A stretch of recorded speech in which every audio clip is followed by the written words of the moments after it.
ఓ రోజు మీరు లేచారు, కానీ మీ మొబైల్ ఫోన్ లేదు. కాళ్ళు, సందేశాలు, యాప్లు ఏవీ లేవు. సంబంధాలు, మనుషులు ప్రత్యక్షంగా మాట్లాడుతున్నారు.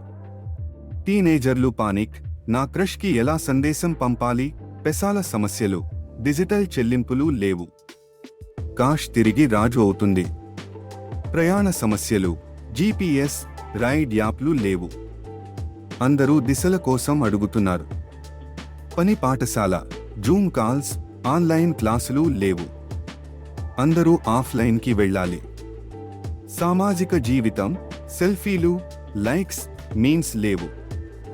మనుషులు నిజమైన మిత్రులతో తిరిగి కలుస్తారు. మానసిక విశ్రాంతి, మొదట ఆందోళన ఉంటుంది, కానీ తర్వాత జీవితం మెల్లగా సాగుతుంది. సృజనాత్మకత మరియు ఫోకస్ పెరుగుతుంది.